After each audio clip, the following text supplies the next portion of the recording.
Hey guys, Andrew Hyder here at Advanced Outdoors, and it's almost deer season, should say gun season.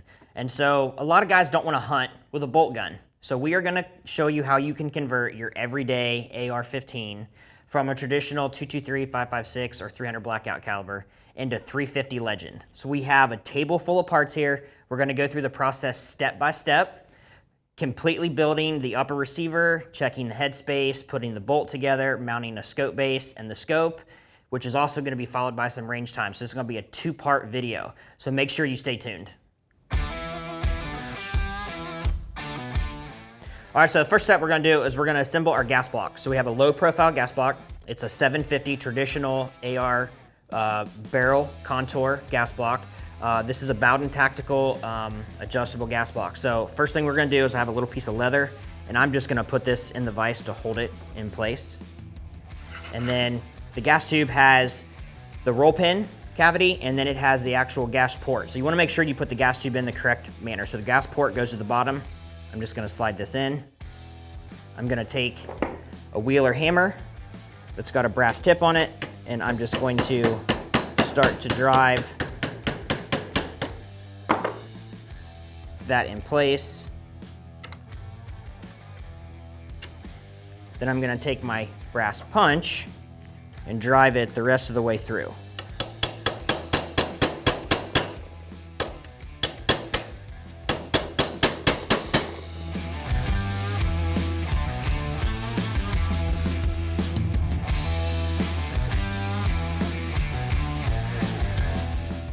right guys, so now since we're building an upper receiver from parts, the one thing you want to check is your headspace. So I've got our barrel, I have the bolt that's disassembled, and I have go and no-go gauges. So the purpose of this is to make sure that the chamber is cut correctly. You want to make sure you do have a proper headspace so that way the gun isn't letting the round float in, or it's chambered deep enough that it will actually go into battery and chamber so you have a reliable firearm. We're going to go over that process right now. All right, so now we're going to check the headspace. So barrel, bolt disassembled, and we are going to do the go first. So drop your go headspace gauge in the chamber, take your bolt, you're going to drop it in. Once you have the bolt in, you should be able to spin it. If you can spin the bolt, that means the headspace is cut properly. So right here, we're going to check the no-go now. This is going to determine if the chamber is cut too short or too long. So drop the headspace gauge in, again, put the bolt in. You shouldn't be able to turn it with the no-go. So no matter how hard I push, I cannot get the bolt to turn. This means our chamber is cut correctly. All right, now we're gonna reassemble the bolt. So the first thing we're gonna do is put the ejector back in place. So there's a spring that goes in the ejector cavity, and then there's the ejector itself. The ejector has a notch cut out in it. That's where the roll pin actually rides through. So the first thing I'm gonna do is push that in place. Then I'm gonna take my brass punch and I'm going to drive it in.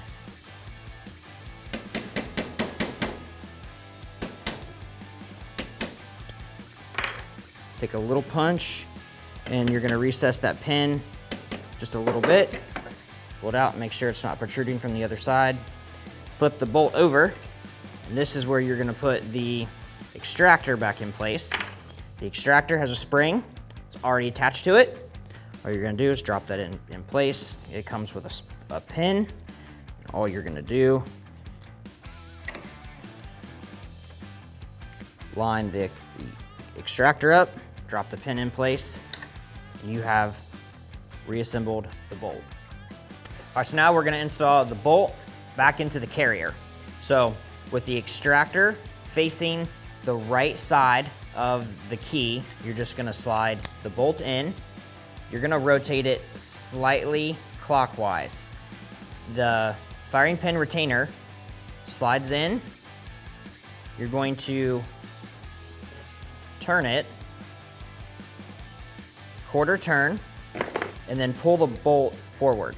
At that point, you'll turn the bolt carrier upside down, drop the firing pin in through the back, flip it over to the left side and insert the firing pin key. Sometimes they can be a little tricky to get in.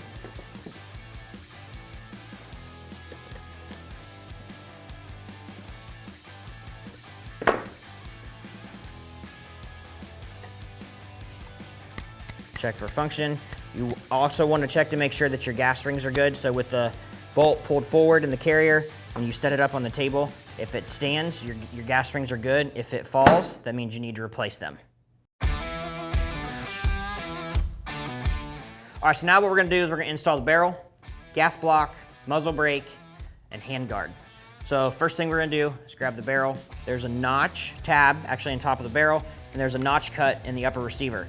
So they literally just mate right in place, nothing special. One thing that I do is I like to take a little bit of anti-seize, and I put a little bit on the threads of the receiver itself. It just helps as you're putting the barrel nut on for there to be less friction as you're trying to tighten it up. So we're gonna grab the barrel nut, slide it on over the barrel, and we're gonna start it.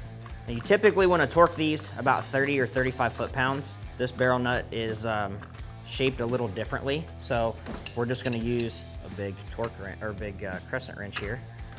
And I'm gonna put some good pressure on it. It should be good to go there. Now we're gonna grab the gas block, which has already been assembled. We are going to slide it on the barrel right into place. The low profile gas block has 2 set screws. I like to use high temp, medium strength Loctite for these. So this is made by Honda. You can get it at any local auto shop, any motorcycle shop. I don't put a lot on. Start that. This barrel has an actual set cavity for the back set screw of the low profile gas block. This ensures that the gas block is tuned to the port in the barrel so that you have 100% reliability with gas pressure. Snug that up. Snug the front one up. Now this gas block is adjustable. So the next thing that I'm gonna do is I'm going to loosen the set screw for the adjustment. I'm gonna take the adjustment Allen. I'm gonna turn the set screw all the way in and then back it out a full turn. This is gonna be a good starting point. We will tune this in the second portion of this video. So we're there. I'm gonna back it out a full turn, half, 1. I'm gonna take the set screw and just set it in place for right now. Now we're gonna put the muzzle brake on. So we're gonna put the crush washer on, thread, muzzle brake on. Okay. This just uses a 19mm wrench. So we're gonna start this. All right, now that we have the muzzle brake installed, we're just gonna make sure it's timed right. Yep, it's good. So now we're gonna install the forend. So I'm gonna flip this around, put it back in the vise. I already have the pinch bolts loose. There's 2 tabs on the top of the forend.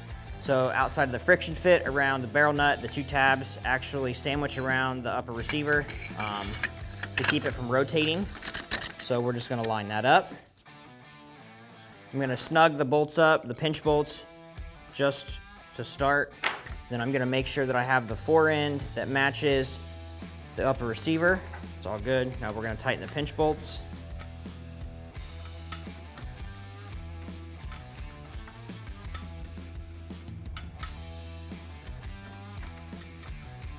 Okay, now that that's done, we're gonna install our charging handle.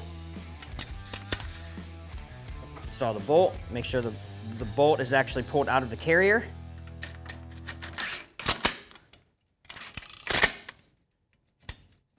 Dust cover shuts, everything works. Next step, we're gonna install optics. All right, so now what we're gonna do is we're gonna start with the optic base. So we have a 1-inch tube, 2-inch offset fixed mount from Vortex. I'm gonna drop that on the upper receiver. The torque setting for the scope base is 20 inch-pounds. So I'm gonna start off just snugging the bolts to get it in place. Then once I actually have it all snugged up, I will work them in increments of 5 inch-pounds to get an even torque across the mount itself. And then the scope we're going to use for this build is their new 3-9x50 straight wall scope. So it has ballistic data built in the reticle for 350 Legend, 450 Bushmaster, and 4570. So we're just going to set this on here. Use the same torque wrench just to get everything started. The torque setting for the actual scope caps is 16 inch-pounds. So we're gonna have to back the setting off, but for right now I'm just getting this on here so I don't have to hold it. So once we get this all mounted, we're gonna put the upper on the existing lower that we had. We'll fine tune the scope setting as far as eye relief and position once we get everything back together.